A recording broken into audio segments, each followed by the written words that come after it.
What's up, guys? This is my rendition of the Thompson's lower back protocol that also can be found on YouTube.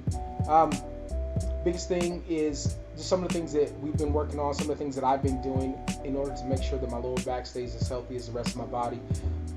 Number one, just to be able to move a lot of weight. Number two, and honestly, most importantly, just to be able to walk and function properly as a human being. So what we're going to do is we're just going to go through some of the steps that I take and some of the protocol that I've used for the Thompson protocol. First and foremost, of course, the biggest thing right out the gate, I try to make sure I kind of like elongate my body, stretch a little bit, and just get a nice little decent hang. And then from there, I'm actually more prepared. Upper body's kind of stretched. Now it's time for the lower body to kind of be stretched and open up.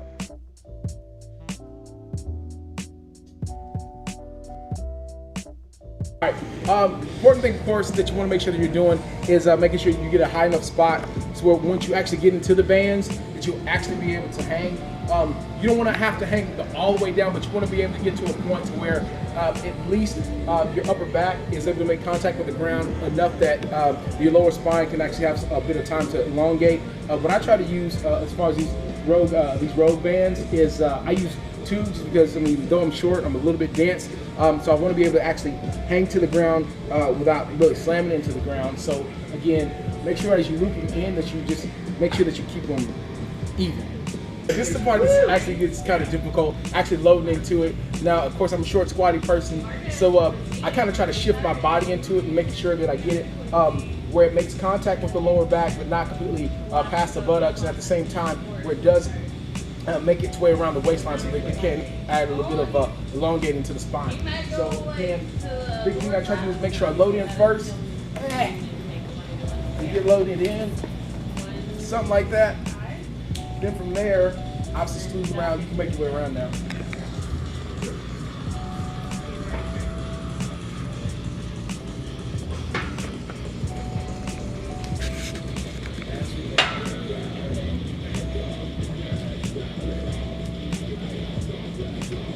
Then we just work our way down to a piece.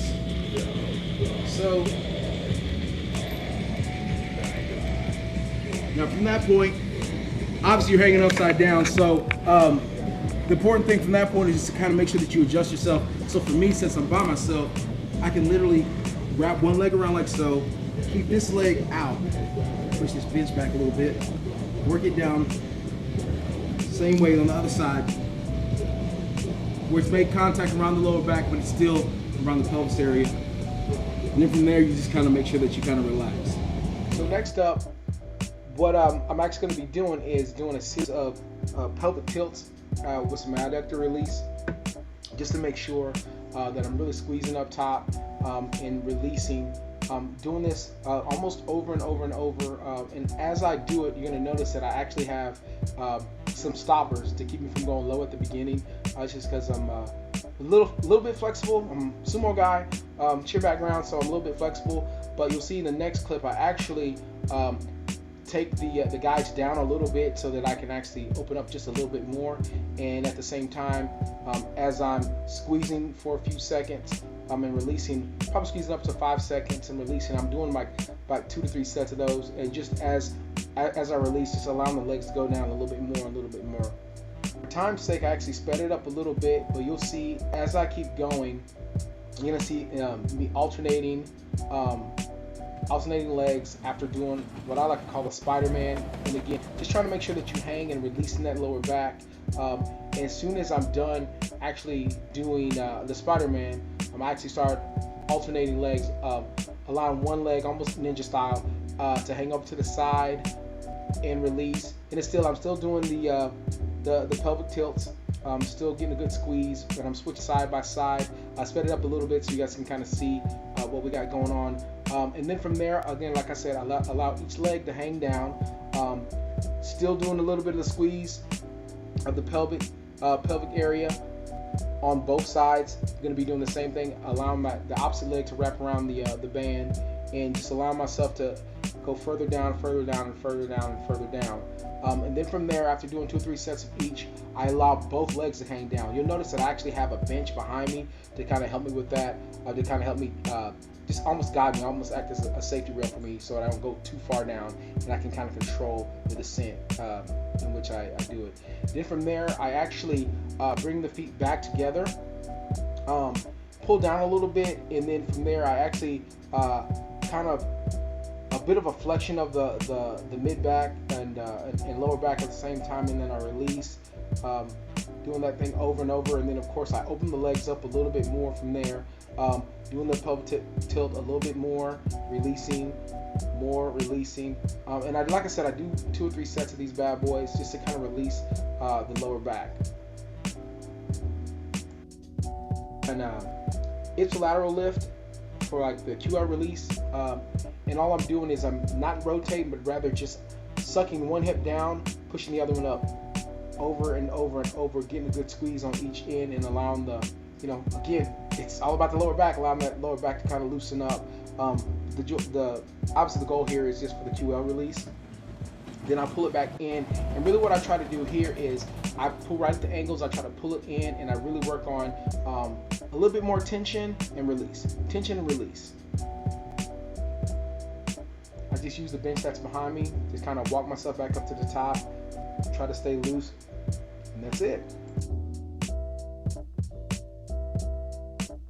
The important part with these things is make sure you just take your time. With most of these, I do 2 to 3 sets. Most of the time I just do 3 sets. With each one of the exercises, I try to do like around 5 to 6 second holds, just making sure that you get the activation of the glutes and the release, obviously, in the lower back. I mean, immediately you kind of feel it as soon as you kind of load in and you start hanging inverted. So it's kind of relax. The key, obviously, is going to be making sure that you relax. The quicker you relax, obviously, the quicker your body is going to tend to kind of release a little bit more. You'll immediately feel the release. Secondly, you want to make sure, more than anything, that you just take your time. You just prepare for a little bit of a sweat, because you are going to get something out of it.